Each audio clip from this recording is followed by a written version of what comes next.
नमस्कार। कभी कभी ऐसा होता है, कोई बिजनेस डील है या प्रॉपर्टी का सौदा है, वो बिगड़ जाता है, पैसा फंस जाता है और बात बात काफी बढ़ जाती है।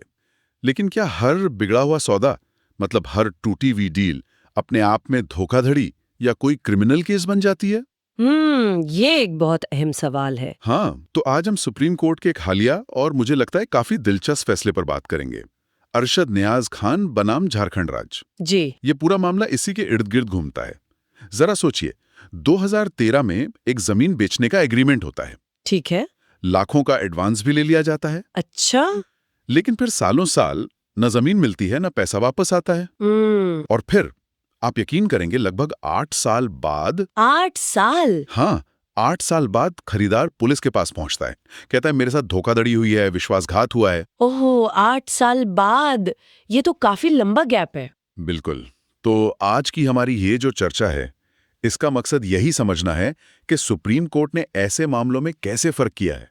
मतलब कहाँ वो लाइन है एक सिविल झगड़े और एक क्रिमिनल अपराध के बीच, खासकर जब शिकायत इतनी देर से की गई हो। हाँ, ये देरी वाला एंगल बहुत महत्वपूर्ण है इसमें। तो चलिए इस केस की तह तक चलते हैं, देखते हैं कोर्ट ने क्या कहा। तो कहानी, जैसा मैंने कहा, 2013 से शुरू होती है।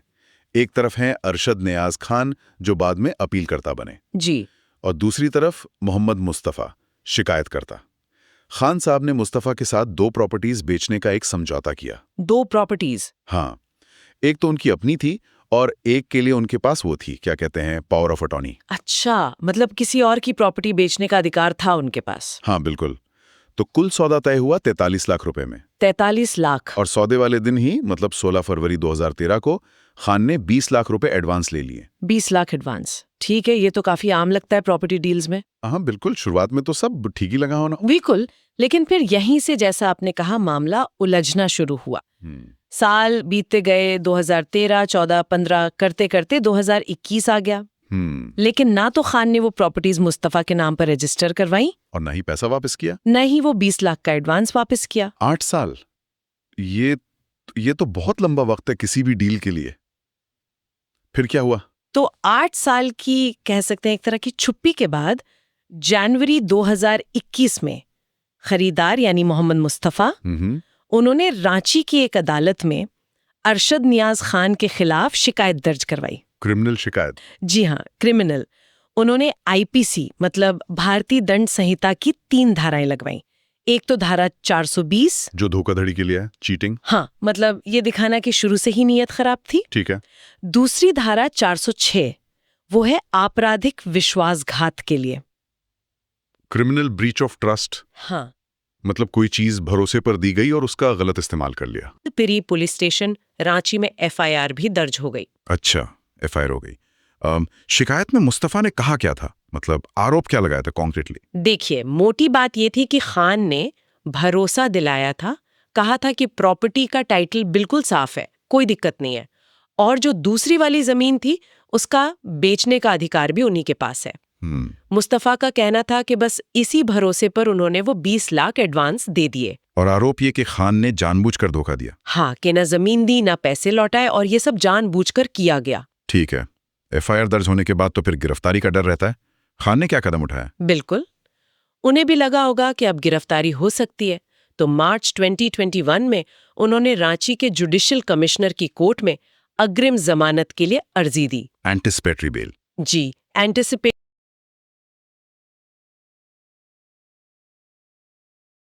बेल, जो गिरफ्तारी से पहले मिलती है। और कोर्ट ने क्या किया, बेल दे दी? नहीं, कोर्ट ने सीधे बेल नहीं दी। उन्होंने एक अलग रास्ता अपनाया। मामले को भेज दिया मध्यस्थता केंद्र, मीडिएशन सेंटर। अच्छा, ये तो इंटरेस्टिंग है। मतलब कोर्ट चाहता था कि आपस में सुलझा लें। हाँ, शायद यही कोशिश थी कि कोर्ट के बाहर ही कोई हल निकल आए। तो क्या हुआ वहां, कोई समझौता हो पाया? हाँ, ये कोशिश कामयाब रही। मीडिएशन में दोनों पार्टियों के बीच एक समझौता हो गया। तय ये हुआ कि अरशद नियाज खान जो है, वो मोहम्मद मुस्तफा को कुल 24 लाख रुपए लौटाएंगे। 24 लाख? एडवांस तो 20 लाख था। हाँ, शायद वो 20 लाख और कुछ इंटरेस्ट या हर्जाना मिलाकर 24 लाख तय हुआ होगा। और ये किश्तों में लौटाया जाना था, और ये भी तय हुआ कि ये फुल एंड फाइनल सेटलमेंट होगा। अच्छा, चलो ये तो अच्छी बात हुई। तो इस समझौते के बाद तो बेल मिल गई होगी खान को? जी हाँ। इसी समझौते को आधार बना के दिसंबर 2021 में जुडिशल कमिश्नर ने खान को एंटिसिपेटरी बेल दे दी। फिर जनवरी 2022 में खान ने कोर्ट में सरेंडर किया, बेल बॉन्ड भरे और समझौते की शर्त के मुताबिक पहली किश्त 5 लाख रुपए का डिमांड ड्राफ्ट भी मुस्तफा के नाम जमा करा दिया। चलिए लगा क्या, चलो भाई मामला सुलझ गया, सेटलमेंट हो गया, बेल मिल गई, लेकिन कहानियां खत्म नहीं हुई होगी? नहीं, बिल्कुल नहीं। मामला फिर पलट गया। हुआ ये कि खान बाकी की किश्तें टाइम पर नहीं दे पाए। ओह। तो मोहम्मद मुस्तफा फिर से कोर्ट पहुंच गए। उन्होंने अर्जी दी कि खान समझौते की शर्तें पूरी नहीं कर रहे, इसलिए इनकी जो अग्रिम जमानत है उसे रद्द किया जाए। और कोर्ट ने मान ली बात? हाँ, जून 2022 में कोर्ट ने खान की एंटिसिपेटरी बेल कैंसिल कर दी। बाप रे, तो खान फिर से वहीं पहुंच गए जहां से शुरू किया था, बल्कि उससे भी बुरी हालत में। अब क्या रास्ता था उनके पास? बेल रद्द होने के बाद खान गए झारखंड हाई कोर्ट। उन्होंने अपील की, कहा कि ये जो एफआईआर है, जो शिकायत केस है और ये जो बेल कैंसिल करने का ऑर्डर है, इन सबको रद्द किया जाए। मतलब वो पूरी क्रिमिनल प्रोसीडिंग ही खत्म करवाना चाहते थे। हाईकोर्ट ने क्या कहा इस पे? क्या कार्रवाई रद्द की? हाईकोर्ट ने थोड़ी राहत तो दी, पर पूरी नहीं। कोर्ट ने क्रिमिनल कार्रवाई को रद्द करने से तो इनकार कर दिया। अच्छा। हाँ, लेकिन ये छूट जरूर दे दी कि खान चाहे तो नीचे की अदालत में फिर से एक नई एंटिसिपेटरी बेल की अर्जी लगा सकते हैं। मतलब केस तो चलेगा, पर चाहें तो फिर से बेल ट्राई कर लें। बिल्कुल। तो हाईकोर्ट ने एफआईआर और केस रद्द करने से साफ मना कर दिया, और इसी फैसले के खिलाफ अरशद नियाज खान सुप्रीम कोर्ट पहुंचे। यही हुआ? जी हाँ, बिल्कुल। जनवरी 2023 का ये जो हाईकोर्ट का आदेश था, इसी को खान ने सुप्रीम कोर्ट में चुनौती दी। और अब हम आते हैं इस मामले के सबसे अहम हिस्से पर, सुप्रीम कोर्ट का विश्लेषण। हाँ, ये समझना जरूरी है। तो चलिए एक एक करके देखते हैं। सबसे पहले वो धोखाधड़ी वाला आरोप, आईपीसी सेक्शन 420। आम आदमी तो यही सोचेगा ना कि भाई पैसा लिया, वादा किया और फिर काम नहीं किया, जमीन नहीं दी, तो ये तो धोखा ही है। देखिए, यहीं पर कानून की बारीकी आती है। सुप्रीम कोर्ट ने बहुत साफ कहा इस बारे में कि सेक्शन 420 यानी धोखाधड़ी साबित करने के लिए सबसे जरूरी चीज क्या है? वो ये है कि आपको ये दिखाना होगा कि धोखा देने का इरादा शुरू से ही था। शुरू से मतलब जब एग्रीमेंट हो रहा था उसी वक्त? बिल्कुल, at the very Inception of the transaction. अगर कोई बाद में अपना वादा पूरा नहीं कर पाता, मान लीजिए उसकी परिस्थितियां बदल गईं या कोई और वजह हुई, तो वो सिर्फ वादा खिलाफी हो सकती है, ब्रीच ऑफ कॉन्ट्रैक्ट हो सकता है, लेकिन वो अपने आप में सेक्शन 420 का अपराध नहीं बनता। अच्छा, मतलब सिर्फ ये कह देना कि सौदा पूरा नहीं किया या पैसा नहीं लौटाया, ये 420 के लिए काफी नहीं है? नहीं, बिल्कुल नहीं। कोर्ट ने कहा कि इस केस में जो एफआईआर थी, जो शिकायत थी, उसे अगर आप ध्यान से पढ़ें तो उसमें ऐसा कोई खास तथ्य, कोई ऐसी बात लिखी ही नहीं है जिससे ये पता चले कि खान का इरादा 2013 में ही, मतलब एग्रीमेंट करते वक्त ही, मुस्तफा को धोखा देने का था। शिकायत में बस ये लिखा था कि खान ने ये वादे किए, वो वादे किए, लेकिन ये नहीं बताया कि उन वादों में से कौन सी बात उसी वक्त झूठी थी या कैसे शुरू में ही बेईमानी की गई थी। तो कोर्ट को लगा कि आरोप बहुत वेग, मतलब अस्पष्ट थे। वो शुरुआती बेईमानी वाला एलिमेंट मिसिंग था। समझ गया। ये तो बहुत ही महत्वपूर्ण क्लैरिफिकेशन है। अब आते हैं दूसरे आरोप पर, आपराधिक विश्वासघात, सेक्शन 406। इसके लिए, जैसा हमने पहले भी बात की, 2 चीजें चाहिए होती हैं, है ना? जी हाँ। एक तो किसी ने भरोसे पर आपको कोई प्रॉपर्टी सौंपी हो, एंट्रस्टमेंट। हाँ। और दूसरा, आपने उस सौंपी हुई चीज का बेईमानी से गलत इस्तेमाल किया हो, मिसअप्रोप्रिएशन। बिल्कुल। इस पर कोर्ट का क्या कहना था? कोर्ट ने इस आरोप को भी खारिज कर दिया। उन्होंने कहा कि शिकायत को पढ़ने से ये साफ ही नहीं होता कि मुस्तफा ने खान को कौन सी प्रॉपर्टी या संपत्ति सौंपी थी। अच्छा, मतलब एडवांस पैसा देना सौंपना नहीं माना गया? नहीं, कोर्ट ने कहा कि यहाँ एडवांस पैसा दिया गया था जमीन खरीदने के सौदे के तहत। ये एक लेन देन का हिस्सा था। इसे इस तरह से प्रॉपर्टी सौंपना नहीं माना जा सकता जिसका बाद में खान ने बेईमानी से गबन कर लिया हो या मिसअप्रोप्रिएशन कर लिया हो। शिकायत में ये बताया ही नहीं गया था कि एंट्रस्टमेंट कैसे हुआ और मिसअप्रोप्रिएशन कैसे हुआ। तो कोर्ट क्या ये कह रहा था कि भाई ये तो एक सिविल मामला है, कॉन्ट्रैक्ट तोड़ने का? हाँ, एसेंशियली यही। कोर्ट ने कहा कि हर भरोसे का टूटना क्रिमिनल ब्रीच ऑफ ट्रस्ट नहीं होता। हर कॉन्ट्रैक्ट का उल्लंघन आईपीसी 406 के दायरे में नहीं आता।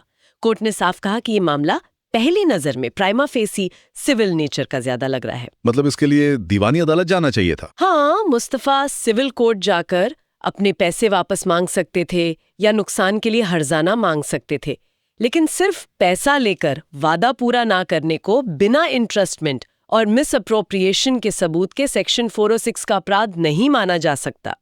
यहाँ एक और बड़ी दिलचस्प बात कोर्ट ने कही थी कि धोखाधड़ी सेक्शन 420 और आपराधिक विश्वासघात सेक्शन 406 ये दोनों अपराध एक ही घटना पर एक ही तथ्यों के सेट पर एक साथ लागू नहीं हो सकते।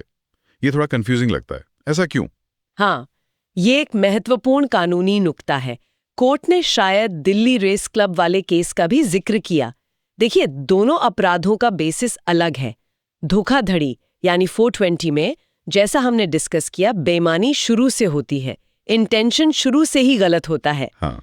जबकि क्रिमिनल ब्रीच ऑफ ट्रस्ट यानी 406 में क्या होता है, पहले कोई प्रॉपर्टी भरोसे पर सही तरीके से दी जाती है, इंट्रस्टमेंट होता है, और बाद में उस भरोसे को तोड़ा जाता है और उस प्रॉपर्टी का गलत इस्तेमाल होता है। अच्छा, एक में इरादा शुरू से खराब, दूसरे में पहले सही था, बाद में खराब हुआ। बिल्कुल, इसीलिए कोर्ट ने कहा कि एक ही घटना के लिए आप ये दोनों आरोप एक साथ नहीं लगा सकते।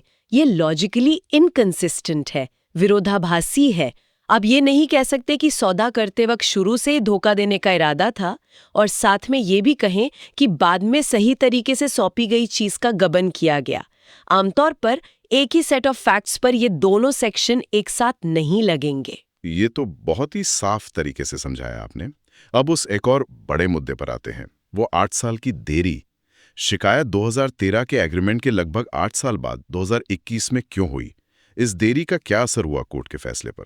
कोर्ट ने इस देरी को, अनएक्सप्लेन्ड डिले को बहुत सीरियसली लिया। सबसे पहली बात, जैसा आपने पॉइंट आउट किया, शिकायतकर्ता मोहम्मद मुस्तफा इस लंबी देरी का कोई ठोस, कोई वाजिब कारण नहीं बता पाए। कोई एक्सप्लेनेशन नहीं दिया। नहीं, कोई संतोषजनक जवाब नहीं मिला कि 8 साल क्यों लगे शिकायत करने में।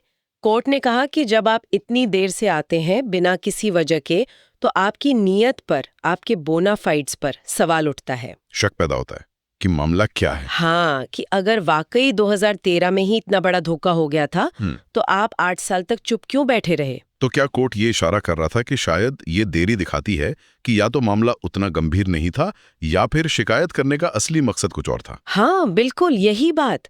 कोर्ट ने इस बात पर भी जोर दिया कि मुस्तफा के पास सालों से सिविल रेमेडी उपलब्ध थी। वो सिविल कोर्ट जा सकते थे, कॉन्ट्रैक्ट तोड़ने का केस कर सकते थे, अपना पैसा ब्याज समेत वापस मांग सकते थे। वो रास्ता तो खुला ही था। हाँ, वो रास्ता उन्होंने क्यों नहीं अपनाया? हाँ। और इतने सालों बाद सीधे क्रिमिनल लॉ का इस्तेमाल क्यों किया? वो भी तब जब, जैसा हमने देखा, अपराध के जो बेसिक इंग्रेडिएंट्स हैं वो ही पहली नजर में पूरे नहीं हो रहे थे। क्या कोर्ट को ये लगा कि कहीं एक क्रिमिनल कानून का इस्तेमाल एक तरह से दबाव बनाने के लिए या कोई पुराना हिसाब बराबर करने के लिए तो नहीं किया जा रहा? बिल्कुल, कोर्ट ने इस संभावना को नकारा नहीं। उन्होंने अपने पुराने बहुत महत्वपूर्ण फैसलों का जिक्र किया, जैसे state of Haryana versus Bhajanlal 1992 का केस। हाँ, भजनलाल केस तो लैंडमार्क है। उसमें गाइडलाइंस दी गई थी ना? जी हाँ, उसमें सुप्रीम कोर्ट ने बताया था कि किन परिस्थितियों में हाई कोर्ट अपनी स्पेशल पावर, जो सीआरपीसी की धारा 482 में है, उसका इस्तेमाल करके एफआईआर या क्रिमिनल कार्रवाई को रद्द कर सकती है, क्वॉश कर सकती है। तो वो कौन सी गाइडलाइंस थी जो यहाँ लागू होती दिखी कोर्ट को? उस लिस्ट में से कोर्ट को लगा कि कुछ चीजें यहाँ फिट बैठ रही हैं। जैसे पहली गाइडलाइन थी कि जहां एफआईआर या शिकायत में लगाए गए आरोप अगर उन्हें जस का तस सच मान भी ले, तब भी प्राइमा फेसी यानी पहली नजर में कोई अपराध बनता ही ना हो, जो यहाँ लग रहा था 420 और 406 के मामले में। हाँ। फिर तीसरी गाइडलाइन थी कि जहां एफआईआर और साथ में दिए गए सबूत मिलकर भी किसी अपराध का होना साबित न करते हों। और एक 7वीं गाइडलाइन थी जो बहुत रेलेवेंट है यहाँ, कि जहां क्रिमिनल कार्यवाही साफ तौर पर मालाफाइड हो। मालाफाइड मतलब दुर्भावनापूर्ण इरादे से शुरू की गई हो, किसी गलत नियत से, जैसे कि किसी निजी दुश्मनी निकालने के लिए या बदला लेने के लिए या किसी और अल्टीरियर मोटिव से। अच्छा। सुप्रीम कोर्ट को लगा कि ये मामला इन श्रेणियों में, खासकर पहली और 7वीं में आ सकता है। उन्हें लगा कि ये क्रिमिनल प्रक्रिया का दुरुपयोग, abuse of process of law जैसा लग रहा है। कोर्ट ने शायद किसी और हाल के केस का भी जिक्र किया था जहां इस तरह के मिसयूज पर चिंता जताई गई थी। जी हाँ, उन्होंने विशाल नोबल सिंह बनाम उत्तर प्रदेश राज्य 2024 जैसे हालिया मामलों का भी हवाला दिया। उन केसेस में भी कोर्ट ने ये बढ़ती हुई टेंडेंसी देखी है कि लोग अपने सिविल डिस्प्यूट्स, अपने आपसी लेन देन के झगड़ों को निपटाने के लिए क्रिमिनल लॉ का सहारा ले रहे हैं। एक तरह से शॉर्टकट ढूंढ रहे हैं। हाँ, यह दबाव बनाने का तरीका। कोर्ट ने कहा कि ये बहुत खतरनाक ट्रेंड है क्योंकि ये हमारी न्याय प्रणाली पर, हमारे क्रिमिनल जस्टिस सिस्टम पर जबरदस्त बोझ डालता है और इससे लोगों का कानून पर से भरोसा भी कम होता है। अदालतों का कीमती वक्त ऐसी शिकायतों में बर्बाद होता है जबकि असली क्रिमिनल केस पेंडिंग रह जाते हैं। ये तो बहुत गंभीर बात है। बिल्कुल, कोर्ट ने कहा कि हमें इस प्रवृत्ति के प्रति सतर्क रहना होगा। तो इन सभी बातों को देखते हुए कि धोखाधड़ी और विश्वासघात के आरोप टिक नहीं रहे थे, 8 साल की बेवजह देरी थी और क्रिमिनल प्रक्रिया के दुरुपयोग का अंदेशा था, इन सबको मिलाकर सुप्रीम कोर्ट ने आखिरकार क्या फैसला दिया? सुप्रीम कोर्ट ने अरशद नियाज खान की जो अपील थी उसे मंजूर कर लिया, अलाउ कर दिया। उन्होंने झारखंड हाईकोर्ट का वो आदेश रद्द कर दिया जिसने एफआईआर और क्रिमिनल केस को रद्द करने से मना किया था। तो हाई कोर्ट का ऑर्डर सेट असाइड हो गया। हाँ, और इसका सीधा नतीजा ये हुआ कि मोहम्मद मुस्तफ़ा ने जो शिकायत दर्ज कराई थी कंप्लेंट केस नंबर 61202021 और उसके आधार पर जो एफआईआर दर्ज हुई थी एफआईआर नंबर 18 ऑफ 2021 और उनसे जुड़ी जितनी भी आगे की कानूनी कार्यवाही पेंडिंग थी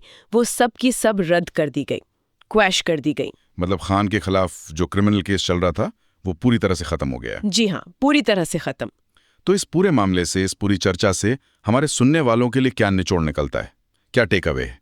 मेरे हिसाब से तो सबसे बड़ी बात यही है कि अगर कोई बिजनेस डील है, कोई प्रॉपर्टी का सौदा है, वो बिगड़ जाए तो उसे सीधे सीधे क्रिमिनल केस, खासकर धोखाधड़ी या विश्वासघात का केस बनाना बहुत मुश्किल है। आपको बहुत पुख्ता सबूत देने होंगे कि धोखा देने का इरादा शुरू से ही था। सिर्फ वादा पूरा ना कर पाना वो काफी नहीं है। बिल्कुल सही कहा आपने। ये फैसला सिविल विवादों और आपराधिक अपराधों के बीच की वो जो महीन रेखा है उसे फिर से बहुत साफ करता है। हर टूटा हुआ वादा, हर अधूरा कॉन्ट्रैक्ट अपने आप में जुर्म नहीं बन जाता। हमारे पास सिविल मामलों को सुलझाने के लिए अपने कानून हैं, अपनी प्रक्रियाएं हैं। जी। सुप्रीम कोर्ट बार बार ये याद दिलाता है कि क्रिमिनल लॉ जो है वो एक बहुत शक्तिशाली हथियार है, उसका इस्तेमाल बहुत सावधानी से होना चाहिए। अदालतों को ये देखना ही होगा कि कहीं इसका दुरुपयोग तो नहीं हो रहा किसी को परेशान करने के लिए या दबाव बनाने के लिए या सिर्फ अपना कोई पर्सनल स्कोर सेटल करने के लिए। और वो देरी वाली बात हुई। हाँ, वो भी बहुत अहम है। बेवजह सालों की देरी से शिकायत करना आपके केस को बहुत बहुत कमजोर बना देता है और आपकी नीयत पर भी सवाल खड़े करता है। ये वाकई सोचने वाली बात है और ये हमें एक बड़े सवाल की तरफ भी ले जाता है ना। हाँ बिल्कुल। देखिए, आज की दुनिया में जहाँ इतने सारे समझौते होते हैं, लेन देन होते हैं, वादे किए जाते हैं और कभी कभी वो टूट भी जाते हैं, तो ऐसे में हम ये कैसे पक्का करें कि हमारा जो लीगल सिस्टम है वो असली अन्याय को तो पकड़े, सही तरह से उसे एड्रेस करे, लेकिन साथ ही वो सिर्फ सिविल झगड़े निपटाने या किसी से बदला लेने का एक हथियार बनकर न रह जाए। क्या हमें क्रिमिनल शिकायतों के अलावा या उन पर इतना निर्भर रहने के बजाय जो दूसरे तरीके हैं जैसे मध्यस्थता है, सुलह है, क्या उन तरीकों को और ज़्यादा मजबूत और ज़्यादा प्रभावी बनाने की ज़रूरत है ताकि ऐसे मामले जल्दी सुलझें, सही तरीके से सुलझें और सिस्टम पर ये जो गैर ज़रूरी बोझ पड़ रहा है वो भी कम हो? ये एक सोचने वाली बात है।